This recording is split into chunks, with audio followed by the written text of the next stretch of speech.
You're listening to RadioFreeSatan.com. Enjoy the show. I would like, if I may, to take you on a strange journey.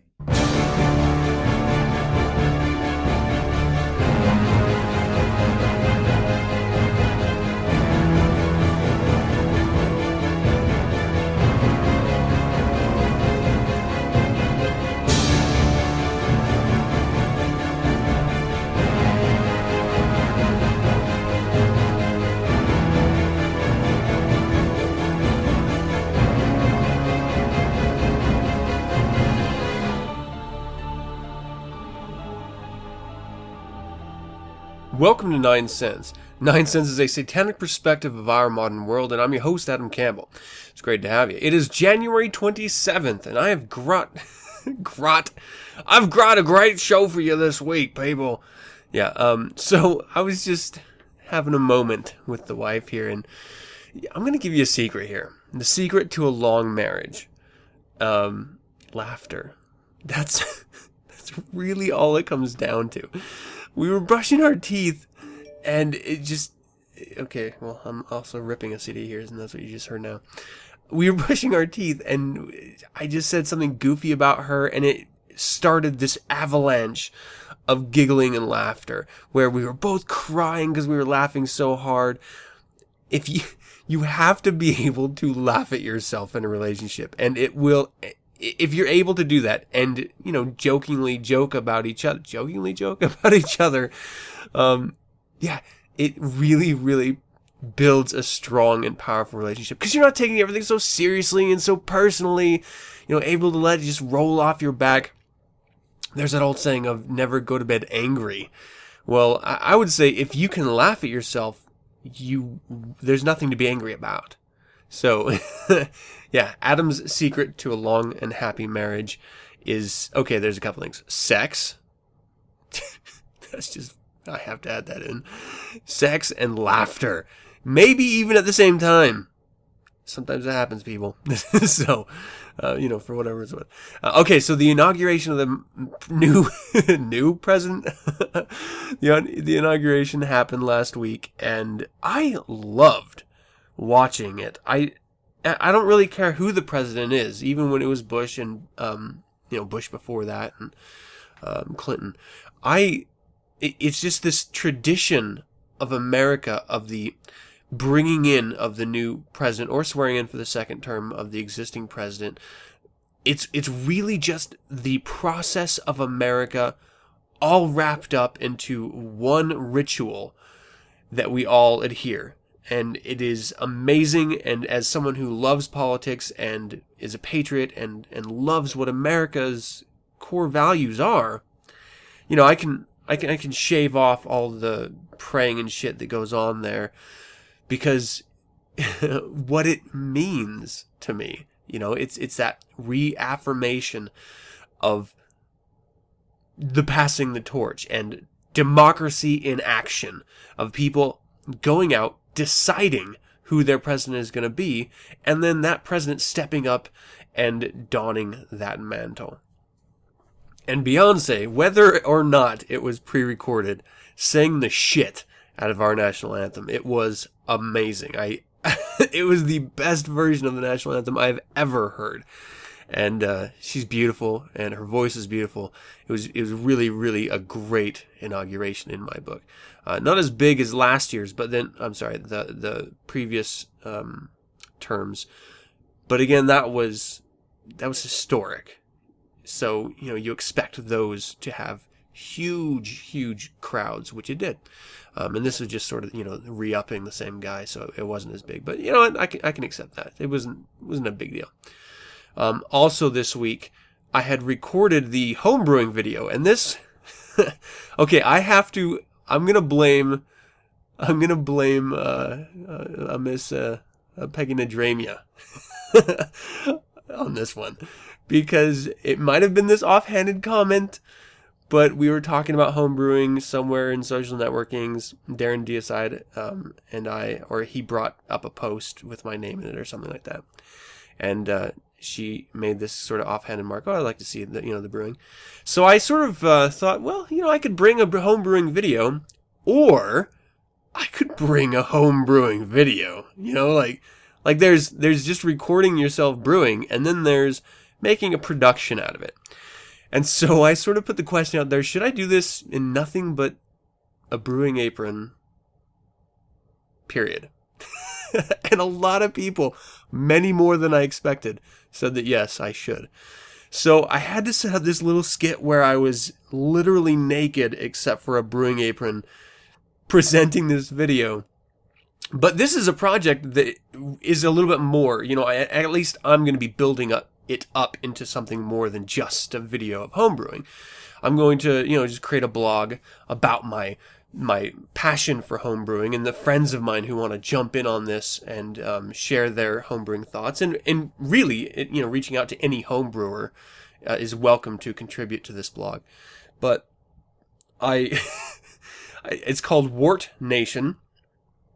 And wort is essentially the liquid that you are brewing that is the beer. It's, after you've added your grains and your hops and your malt, that's when it really becomes wort instead of just water.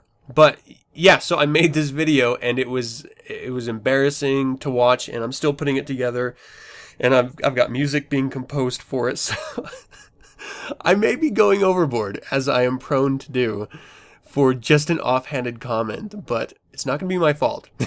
I'm not taking responsibility.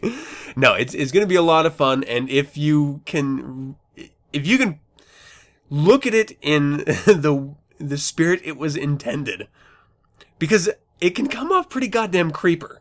If you're just watching it and you're seeing some naked dude in an apron, it's pretty damn creepy. And to be fair, not the whole time in just the apron, but it was part of it. So if you want to see that, I'm going to be posting on social networking circles, and when it's going to be close to 45 minutes or an hour, to be honest.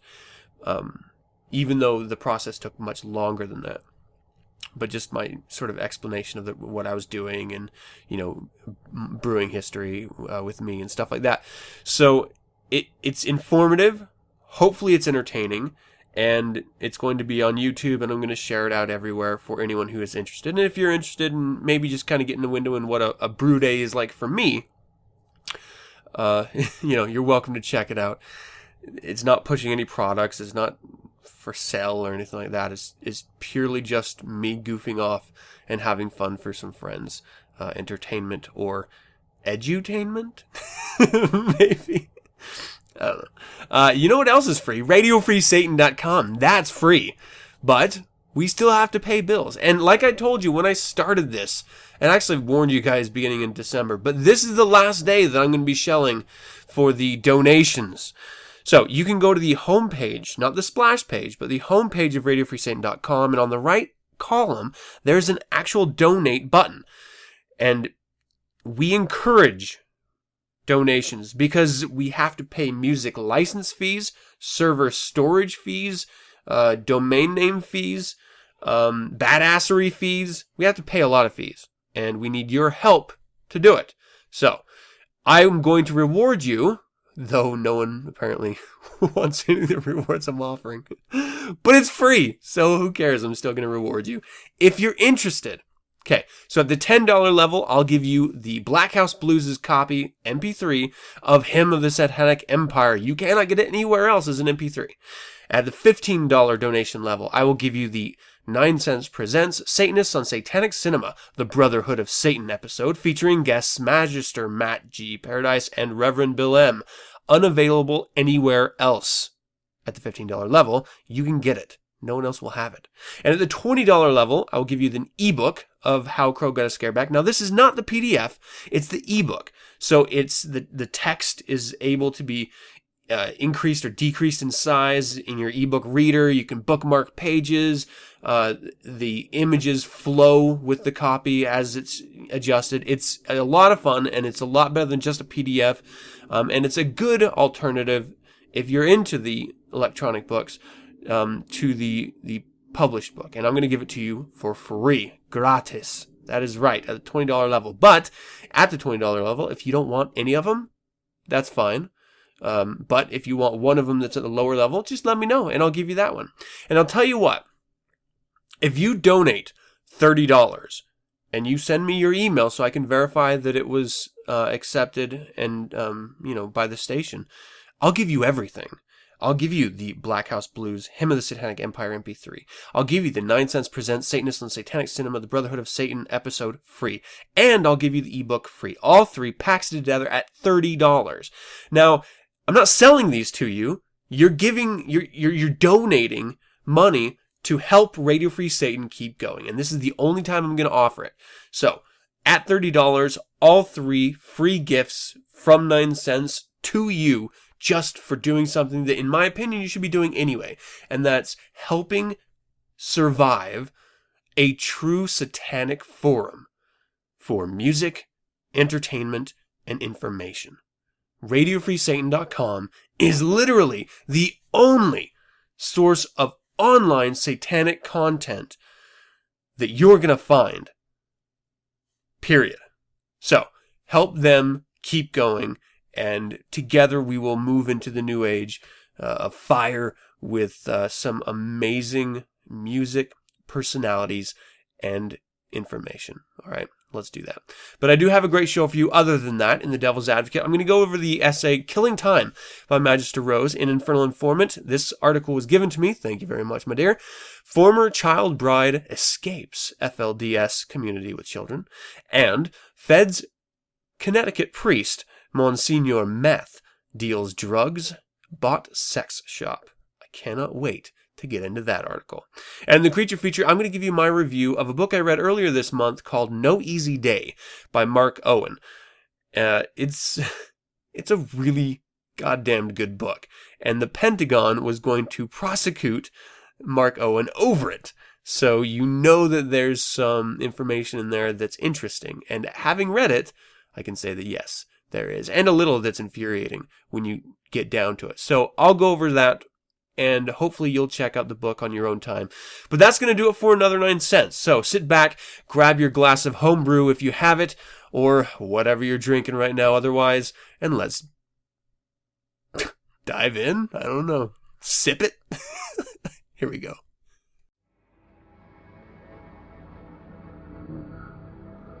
You are your father, the devil, and your will is to do your father's desires.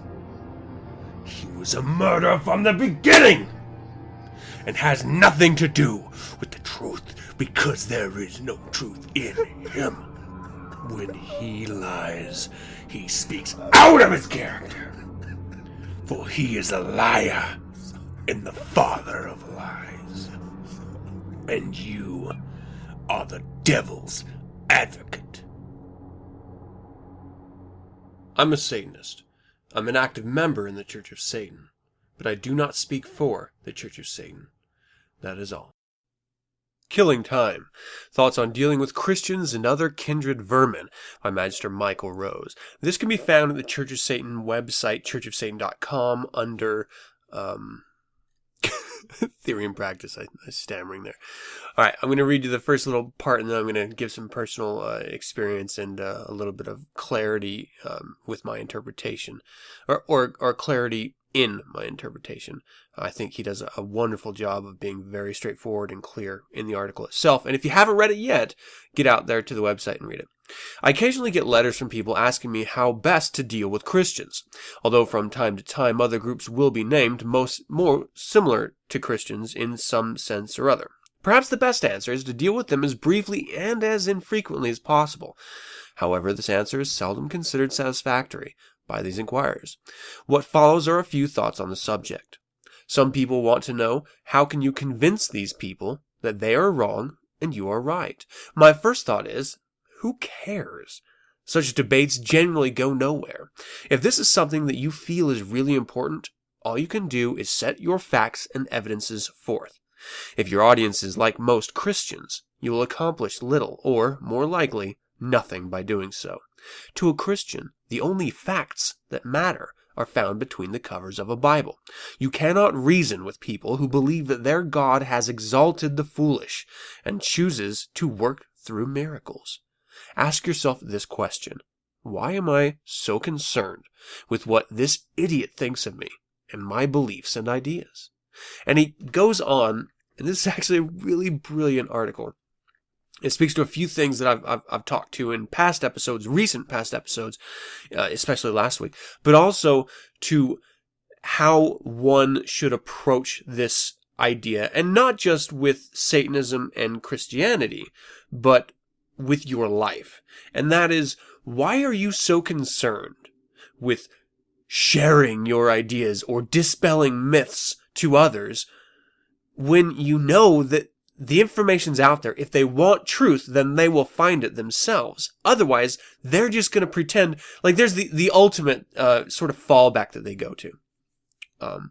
Well, you're a Satanist, so you deal with the spiritual Satan, who is a liar. So everything you're telling me is a lie to convince me that Satanism is not bad, when my pastor tells me that it is. And he's speaking from God, so he's right and you're wrong no matter what you say. So if they can always fall back to that argument, which in their minds is a completely rational way of thinking, you will never get through to them. Now, and this is really like first stage satanic thinking, in my opinion. Nothing wrong with it. I think anyone who gets into anyone who gets into Satanism from being a form of Christian will go through this. Is that you try to convince, after you realize what it is and that you are a Satanist, in fact, you're going to try to explain to those that you consider of value, your friends or family, that it's not what they think it is, and that maybe they're Satanists too, and that maybe if you just clarify it, maybe they will be the same way you are.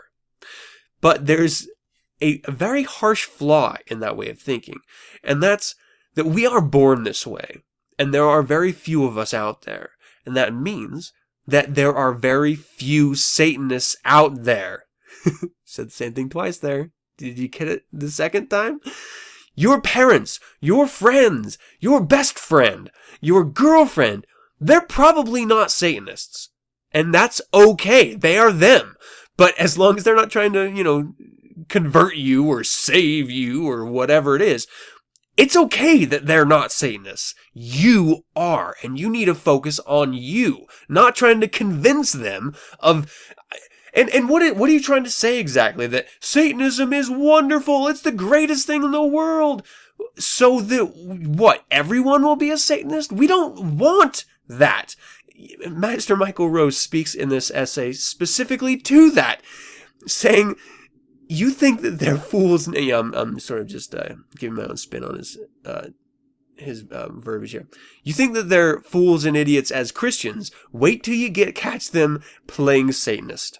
Because once you embrace sin, there are no levels involved at that point. Because their minds are formed in a way that to be holy is X and to be sinning is Y. And that everything that we respect, i.e., the laws in the society you live, cherishing children, protecting of animals, except for in cases of eating them, or danger to yourself, they don't see those distinctions. They just see that I wasn't supposed to kill before, but now I'm evil, so I can. So there's the freaks that are still Christians, but trying to act the bad guy way and doing everything wrong in the meantime. So there'll be the devil worshippers that are, cutting up chickens, thinking that they're summoning some spiritual Satan, all the while completely ignoring the reality of what Satanism is, because they are not Satanists, so they will never get it. Now, I've said this a number of times in life experience, in that we are born with a certain capacity, and this is proof, in my mind, with Satanists. We are born Satanists, quite literally. We see the world completely different than everyone else. And that means that there are people who are born as sheep. They are born as Christians. They want someone to look up to and to accept them and to pat them on the head and to scold them and to push them in a direction to go to. That's how and who they are. That's how they behave, and they can't go against it because that's their nature. They're just the natural vermin of this earth. And they will always be that way, no matter how loudly you proclaim their ignorance or their ignorance, the stupidity of their actions. They will never be able to change because they are incapable of change. They were born to be stupid. Now, that's not to say that everyone who's a Christian now isn't born a Satanist, because quite literally, there are many of us who were raised as Christians or Christian-like and have come through it realizing how absurd it is, but we did it on our own terms. And there wasn't someone pushing us and guiding us the whole way. That's not the way Satanism works. You don't go out there and proselytize. You don't go out there and convert. That is not satanic. So if that's what you're trying to do by trying to clarify and ease people's nerves about what Satanism is, so what? They'll shake your hand when they see you. They'll give you a big hug. For whatever weird, selfish reason, it's not a satanic thing to do. What you need to be doing is worrying less about what other people think of you and worrying more about your achievement in life and living your life. Because if you're living your life convincing other people of an idea that you have, then you're not truly living. You're trying to live someone else's life, trying to convince them of something else. Worry about you. And you know what? The amazing thing is, they're going to see your success. They're going to see your personal courage, and they're going to see your personal strength through your accomplishments. And that's going to be the most convincing thing of all. So if you really want to convince someone that Satanism is a good thing, then how about you just be a good goddamn Satanist? Period. Now, I have had personal experience with this because my parents, I tried to convince them early on of what Satanism really was, and they refused to see it. My sister won't even talk to me because she's a Mormon, a staunch, hardcore Mormon, and refuses everything I've ever said about Satanism to be believed as truth, even though it's printed. It exists in the physical world. Everything that she knows is that Satan is a liar. I align myself with the metaphor of Satan, hence I am lying. And I'll never get through to her. And I love her dearly. But she's a fucking idiot. And I will never be able to get through to her head. That's her choice. And I'm okay with that. Because I'm not living my life through her eyes.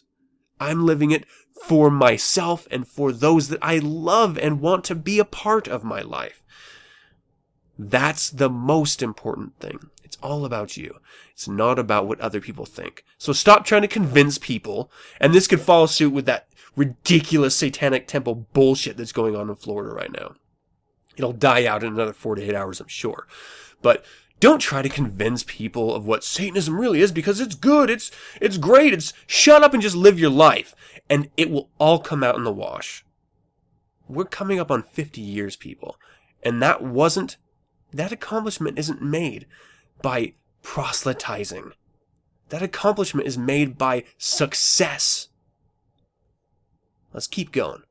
All right. Anyway, Magister Michael Rose did an amazing job with this essay. Get out there, churchofsatan.com, Theory Practice. Read it for yourself. He touches on a lot of things I never even touched on during this discussion, and much more eloquently, I'll have to say. So let's go ahead and jump into the Infernal Informant. Psst. Hey, come here. Psst. What? Huh? Me? Do I know you? Hey, you're a religious man, aren't you? No more than anyone else. Listen, I got a secret. It's been eating me up, and I gotta share it with someone. Get the fuck out of here, kid. I don't know you. No, listen, man. It's about you. It's about your life. You're about to have what alcoholics refer to as your moment of clarity. What are you talking about? Are you okay, son? Sins are indisposable to every society organized on an ecclesiastical basis. They are only reliable weapons of power. The priest lives upon sins. It's necessary to him that there be sinning. Who the fuck are you, kid? I'm your Infernal Informant. I'm drinking a very nice Chardonnay. Okay, this is an ABC News article. Former child bride escapes FLDS community with Children by Christina N.G. And this was posted on January 24th. And this is the article that I was given by a listener. Thank you, my dear. Ruby Jessup's children are thrilled to be off of a strictly imposed all-bean diet ordered by jailed polygamous leader Warren Jeffs. It's like they cannot get enough food in their bellies. They want to taste and try everything, Jessup's relieved sister Flora Jessup told ABCnews.com. Until recently, Flora Jessup said she didn't know if she would ever see her sister again. Ruby Jessup was forced into an arranged marriage with her stepbrother when she was 14 years old, according to her sister and the Arizona Attorney General. 12 years ago, I got a call from my sister, who was 14 years old and had been placed in an arranged marriage, Flora Jessup told ABCnews.com. She had managed to get away, and I gave her a promise that I would do anything I could to keep her safe. Then, before I could get to her and get her help, she disappeared and was taken back into the group. Jessup, now 26, managed to flee from a radical faction of the Mormon Church called the Fundamentalist Church of Jesus Christ of Latter-day Saints, more commonly known as FLDS, earlier this month. She was then able to gain temporary custody of her 6 children, who range from 2 to 10 years old. Her escape was announced on Tuesday by Arizona Attorney General Tom Horn. I've been searching for her for 12 years, and she was hidden from us, Flora Jessup said. Every time I got close to the community, they would pack her in a car and move her into hiding, ensuring that we couldn't get her close to her. It is unacceptable that anyone would be married against her will and forced to live in a community in which she feels unsafe, Horn said in a news release. Ruby Jessup was forced into marriage by FLDS leader Warren Jeffs, who compelled her to marry her second cousin, Haven Barlow, in 2001. Her exact whereabouts were unknown for years, until very recently when she was able to escape the town. The Attorney General's office has not provided details on how Jessup escaped or got temporary custody of her children, but said the escape was aided by $420,000 Horn made available. He said the money went toward more deputies working in Colorado City, an FLDS stronghold. The deputies were instrumental in helping Jessup and her children leave safely, Horn said. Horn emphasized the need for more funding at a news conference, saying the current funds will run out in 6 months. Ruby is one of thousands that have been trapped and abused and held under the regime of Warren Jeffs, and she is just so happy to be out, and her children are excited and able to go to school for the first time, Flora Jessup said. To watch them play with toys and learn to become children has just been amazing. Ruby Jessup and her children are staying with her sister until they find a place to live. Her attorney has advised her not to speak publicly while the custody of her children is temporary, though her sister says she's doing well. Jessup's husband, Haven Barlow, could not immediately be reached for comment. Barlow was in his early 20s when he and Ruby Jessup married. Flora Jessup claims that after her sister was able to get away, the FLDS would not give her her children, and the Colorado City Marshal's Office, which she calls Warren Jeffs' personal security force, did everything they could to block her getting access to her children. Blake Hamilton, an attorney for the Marshal's Office, vehemently denies the claim. Escape from polygamy. This is absolutely not true, Hamilton told ABCnews.com. I don't know exactly what she's alleging here, but the Marshal's Office has not gotten in the way of people wanting to leave the community or of obstructing any type of justice being carried out as far as people getting their children. He says the officers are all trained and certified peace officers, and they have no knowledge of Ruby Jessup ever approaching the Marshal's Office for helping securing her children. Horn has been asked for community support on a bill that would authorize Mojave County Sheriff's deputies to police Colorado City instead of the Marshal's Office, who are under the control of the dominant church, he says. That is one thing that would benefit the community more than any other thing that could happen, because it effectively will take away the control and power base that FLDS uses to control the women and children, Flora Jessup said. I think it's telling, that statement, and it's very, very true. Oh, this is funny. I'm reading this, and there's an article for the book No Easy Day that I'm going to be reviewing up. Oh, how nice. Okay, so sorry, a little sidetrack there. ADHD. No, it's telling because what they're saying is that this religious institution is forcing women and children to act a certain way. This is Religion 101, people. This is complete Islamic Judeo-Christianity personified. The men are insecure and they want control. They force women to do something. If they can keep their children, they can control the women. And they just sort of perpetuate this cycle of abuse and control. All the while, never really seeing women for what they are. And they're these... Okay, and I understand I have some homosexual listeners and they don't feel the same way that I do. That's cool. I think women are fucking amazing. I was of course raised by more women than men, so I have a lot more women in my life than I ever had of men growing up. So I see it maybe from a different perspective, but there's a complexity. There is a strength that women have that I find so attractive. And if you're abusing them, you don't get to see that. You don't get to see that inner fire that burns you when you get close to it, that ignites this passion within you. You don't get to see what real women are like. It's akin to, we actually, the dog that we have, Minnie. Beautiful dog. I love her to death. But she was abused before we got her from the Humane Society. So she is still never really coming out of her shell. So we are never actually, this is horrible that I'm equating my dog to FLDS women, but I think the argument's going to make sense here in a second. We are never going to get to know the true personality of that dog. At least it's taken 2 years and we still haven't gotten to her real personality. The only time she closely comes out is when we're out hiking or camping, and then she just opens up and it's amazing. She's fantastic. As soon as we get in the house, closes down completely. And that's the same with these women. Unless you get them away from that compound, they will never be able to be strong. And this can actually echo into any type of relationship. If you are in a dominating relationship where you're controlling those around you, you're never actually seeing the greatness that they can actually be. Because you're holding them back. You're doing it because you know that there's a spark of something in them that you love. But the irony there is that spark will never burn into or burst into a flame until you let them go. Now, that may mean that they grow past you. They grow away from you.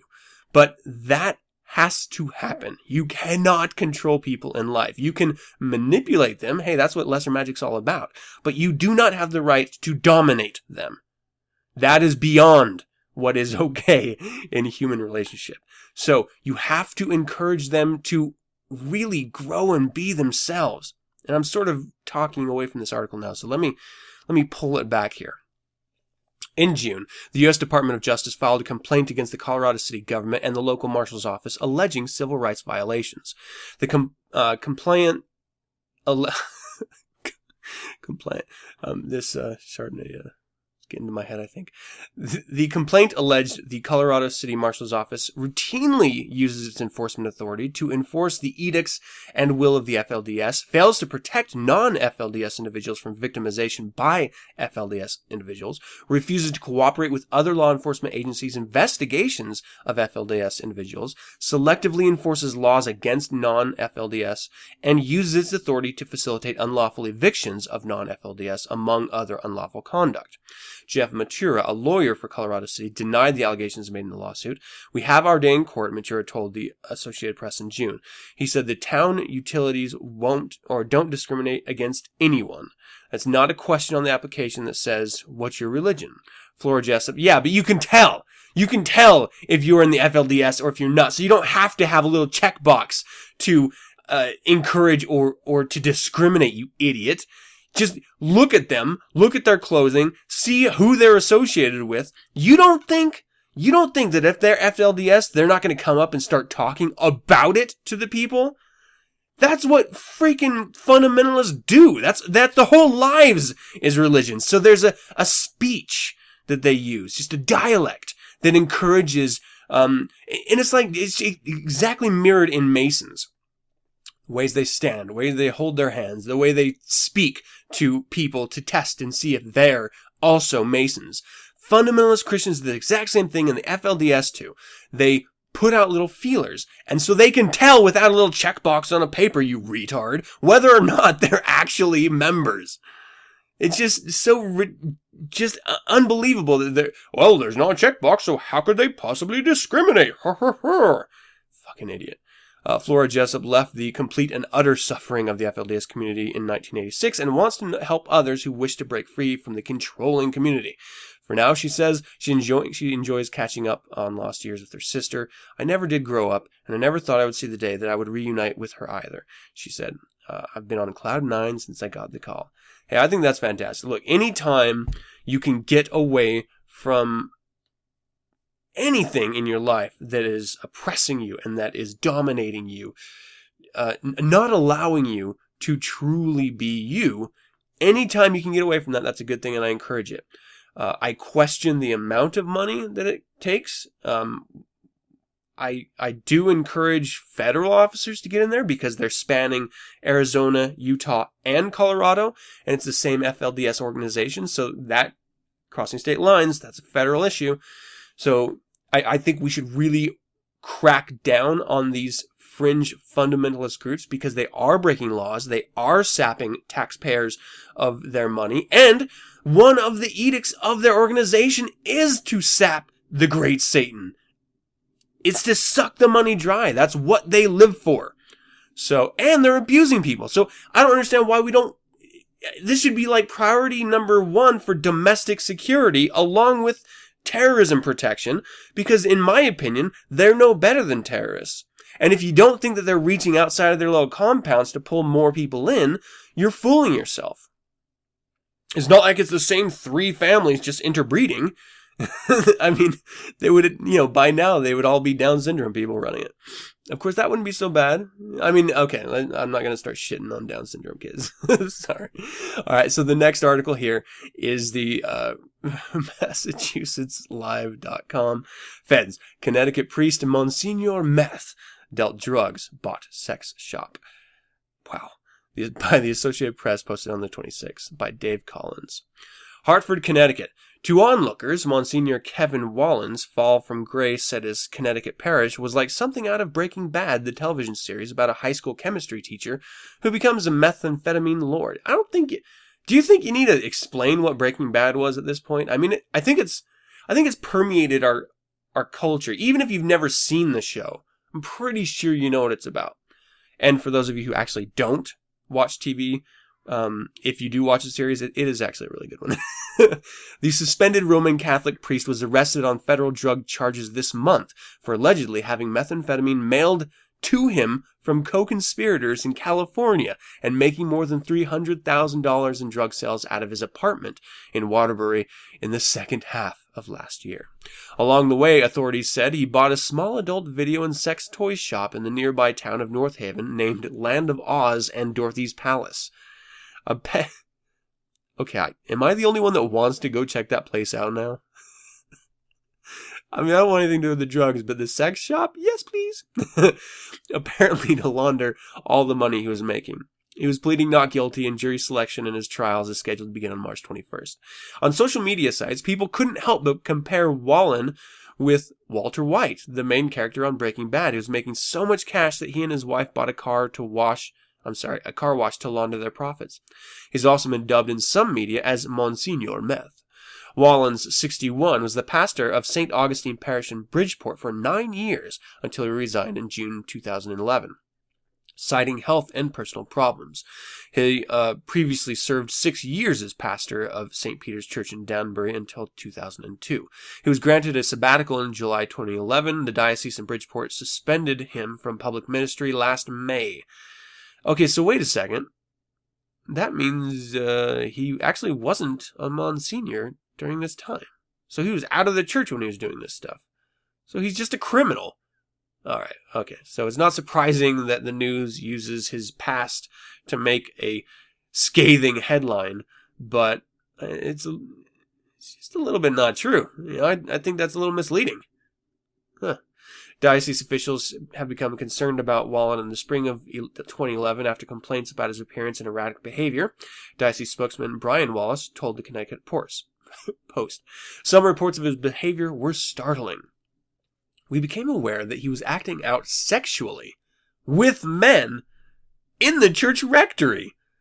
Gasp! You mean a priest, a Catholic priest, acting out sexually with men in the church? That actually, in the rectory. Oh, how the irony. The rectory is now a term.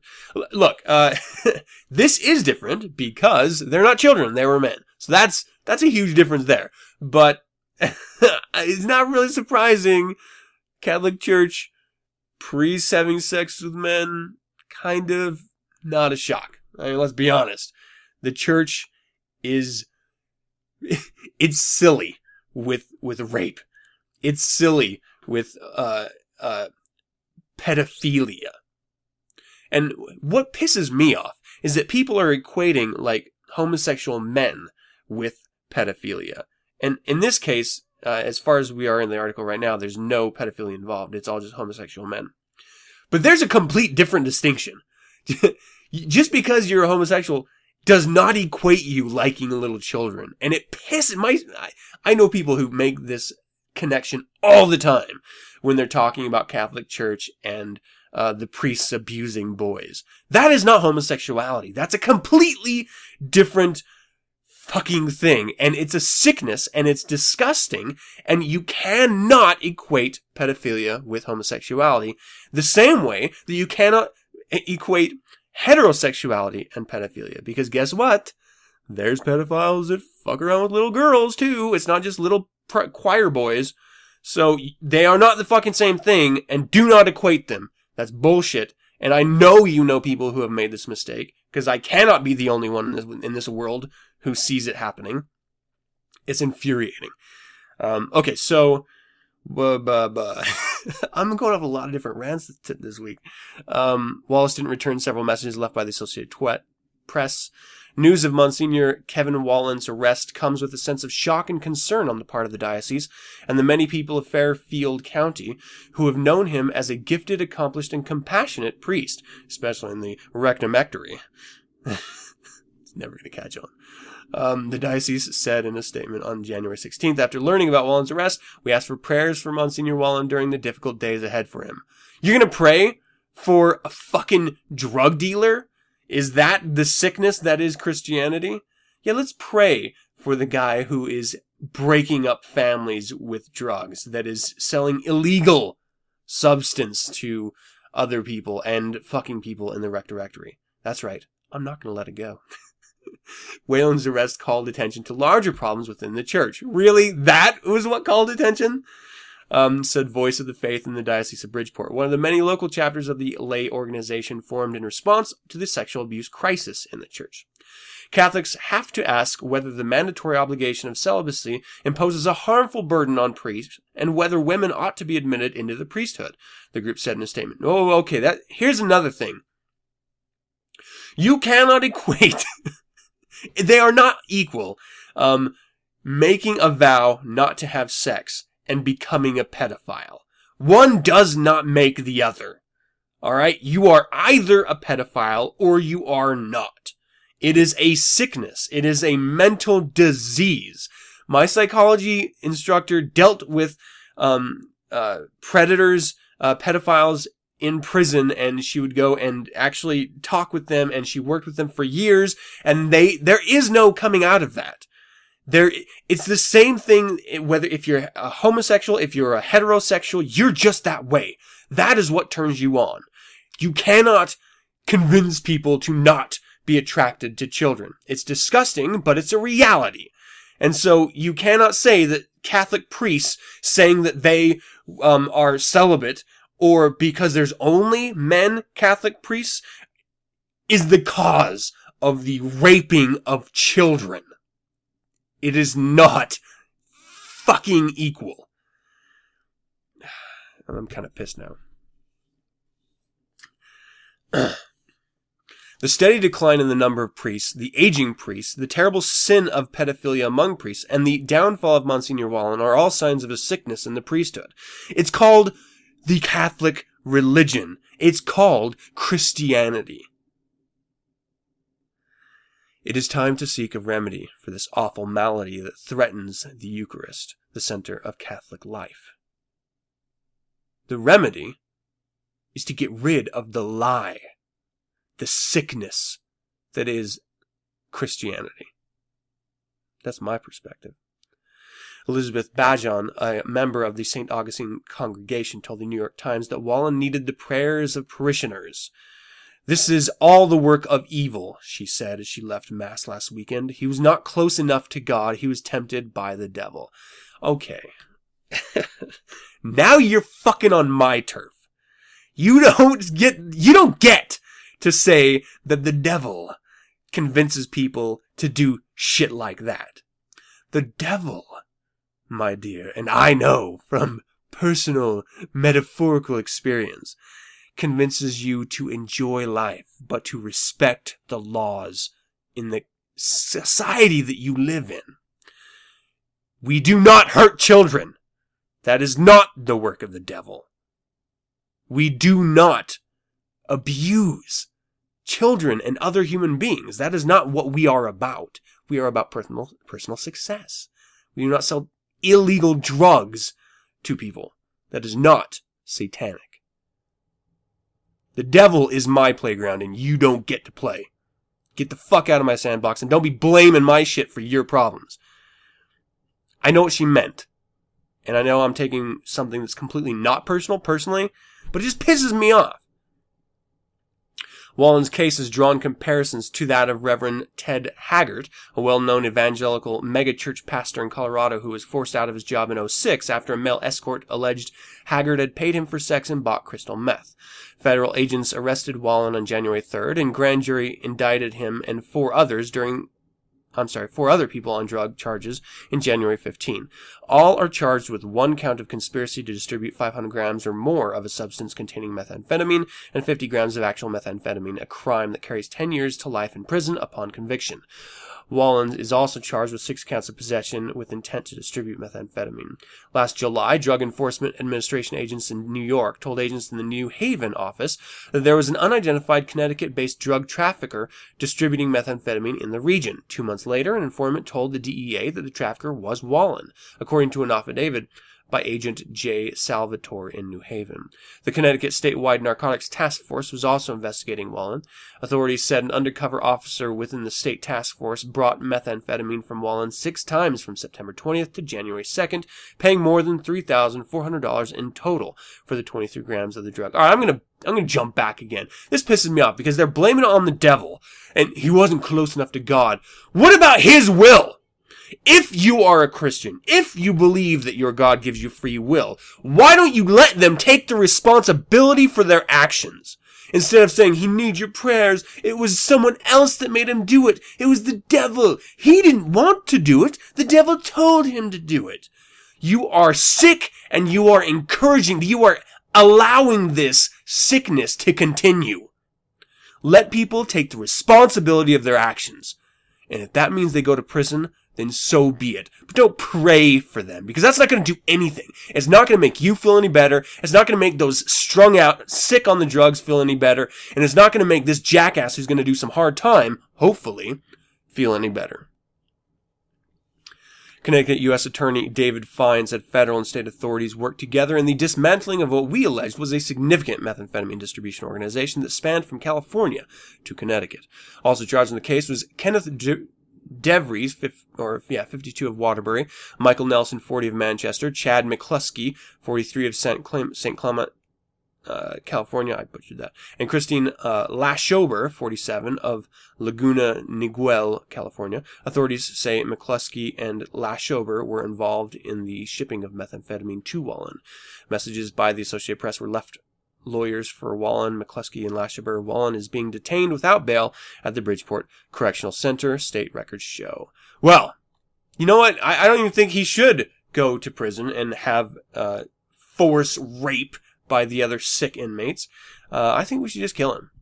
I mean, 10 cents. The alternative is send him to prison and have the taxpayers pay for him to exist. And I don't think that's really fair on the taxpayers, that burden, personally. All right, that's going to do it for the Infernal Informant. We're almost over, people. Thank you for sitting through my rants. I appreciate it. And let's go ahead and dive into the creature feature. What's this show called? What do you mean, what is it called? You know, what's the name of the show? What, like the title? What's the title of the show? Is that what you're asking me? Yeah, what's the big deal? What's the title of the show? Look, it should be good enough for you and for any of you other Generation Yers or X's or W's or Z's or whatever fancy letter you're sitting on today to realize that it's not about what the title is. It's not about... When I was your kid, there's only one thing that we had growing up. When we wanted to watch a show, we just turned on the telly Saturday mornings, and you know what we got? Do you have any idea what we got? No, I have no idea. Why are you freaking out? Every single Saturday. And we didn't know what shows were, what titles were, or what... We had no choices on what to watch. We were stuck with the creature feature. And so are you. My kids are watching Bob's Burgers. That is such a funny show. Okay, so yeah, you might actually hear them talking in the background. Okay, so I'm going to give you the book review. This is actually Washington Times book review, and then I'm going to give you sort of my take on it and what I liked and what I didn't like about it. No Easy Day, the first-hand account of the mission that killed Osama bin Laden by Mark Owen. The Pentagon has already reviewed this book. We don't... What? When we don't like a book, most of us in the business of literary criticism give it a bad review and suggest that people not buy it. The Pentagon's reviewers have threatened to prosecute the author. That has made the book reviewing a full-contact sport. Unfortunately, it also increases sales. This is poor strategy on the part of the bureaucrats. No Easy Day is the story of the raid by members of the Navy SEAL Team 6 to kill Osama bin Laden in May 2011. The author is a former SEAL and was on a mission. The author's pen name is Mark Owen, although his real name has been revealed by leaks. I'll use the pen name in the review because Mr. Owen claims to have delivered the coup de grace to bin Laden after the terrorist was shot in the head by another SEAL. That will likely make Mr. Owen or his family a terror target. I'll honor his request for anonymity, even if others have not. The author and his co-writer have done what they set out to do. They give a feel of the... I can't even read. They give a feel for the sights, sounds, and emotions of the raid and how the Special Operations Forces of the United States train for and plan such operations. The first portion of this book deals with how the author became a member of the Elite SEAL Team 6, formerly known as the Naval Special Warfare Development Group. Team 6 is the elite of the elite. It is assigned the high-profile missions, such as the bin Laden takedown. To become a member of SEAL Team 6, one has to be the first qualified as a SEAL. This is no mean feat in itself.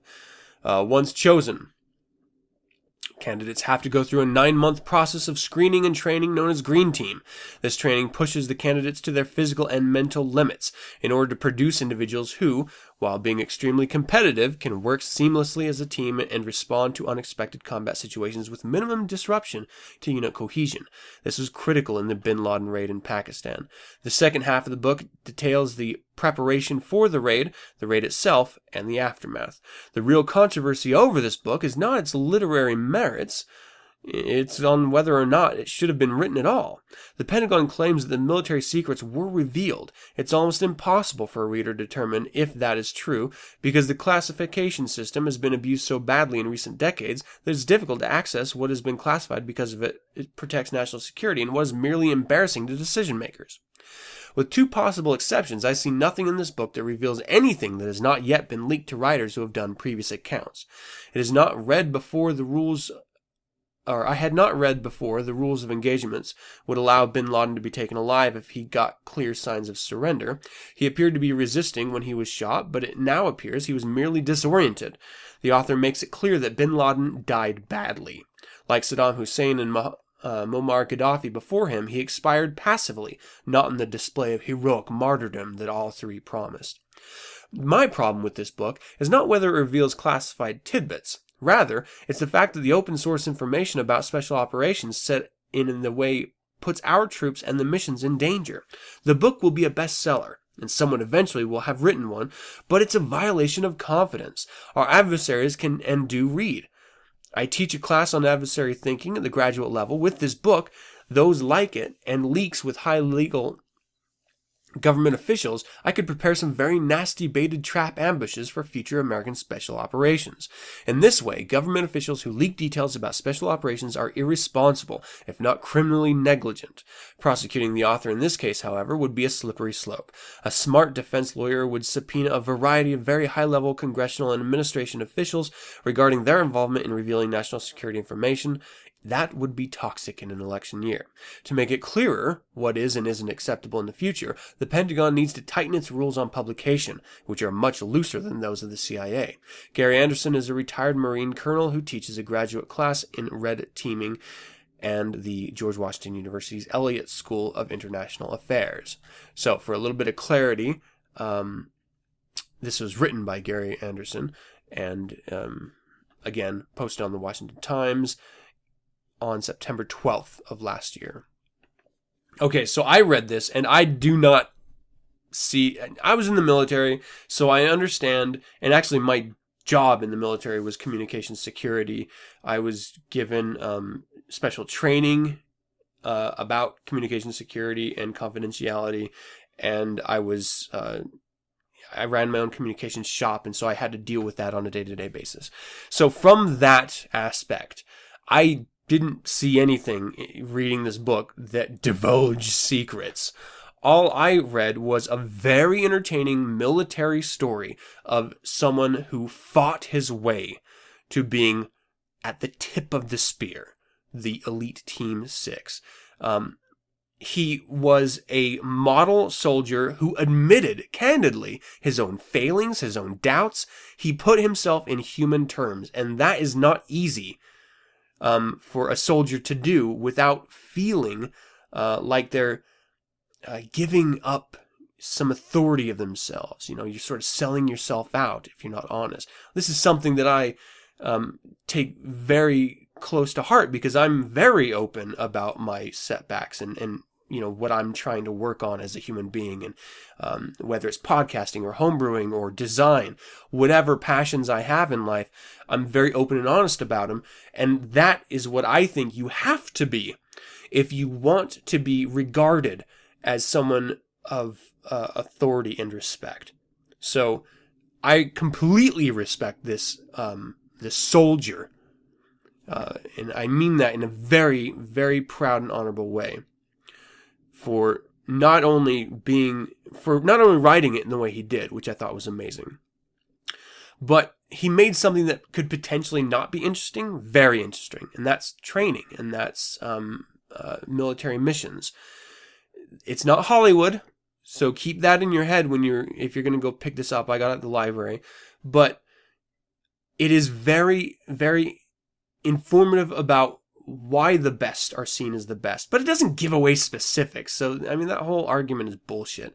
I do like the raid on Osama bin Laden because he was killed, you know, and they spoke to it in the article. He was killed as a coward, not as you would think the fools that he convinces to strap on bombs to their chests and run out screaming, Allah, Allah, Allah. No, he didn't want to die. He didn't want to fight. He was hoping that he would be taken alive and questioned and living in martyrdom. But living being the operative word. But this SEAL Team 6, it was funny because it was always assumed that, at least in the news that I was listening to, that the point was to go and capture him, not to go kill him. And then you had shows like The Daily Show with Jon Stewart saying, yeah, I'm sure, you know, they were just like, well, you know, if he blinks, shoot him in the face. You know, that was sort of like, take him alive if you have to, but, you know, just kill him. Tongue in cheek. But that was kind of what it was. I mean, you know, describing it, and it was a little letdown. The guy pokes his head out around the corner to see who is shooting, and he was trying to be as secretive as possible, and by just his head being stuck out, and and I'm sort of ruining it for you if you haven't read it, so spoiler alert. But the SEAL team didn't know who he was when they shot him. They just saw the silhouette of a head of a man, and so they shot it. And that's the exact same way that his brother died as well, except at least his brother had a weapon on him. Osama bin Laden didn't even try. He didn't even try to fight back, to stand for all the bullshit rhetoric, that bullshit fundamentalist, again, the fundamentalist Islamic rhetoric that he's been spreading all throughout the world. Burning that fire of terrorism in all of those fools. He didn't even stand up and fight for it. In the end, it was a letdown. Because as Americans, certainly in the experience I have, we want to fight. We look for a fight. If you are going to talk shit about the way we see the world, then you better step the fuck up. Obama didn't even do that. Was that a slip? Osama bin Laden didn't even do that.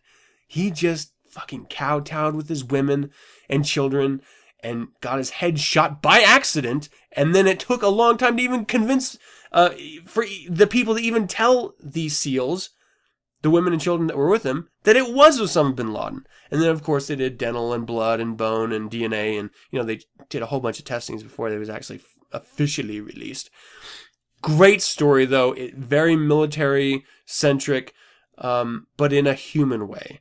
And that's really why I enjoyed this book. And I highly recommend it to anyone.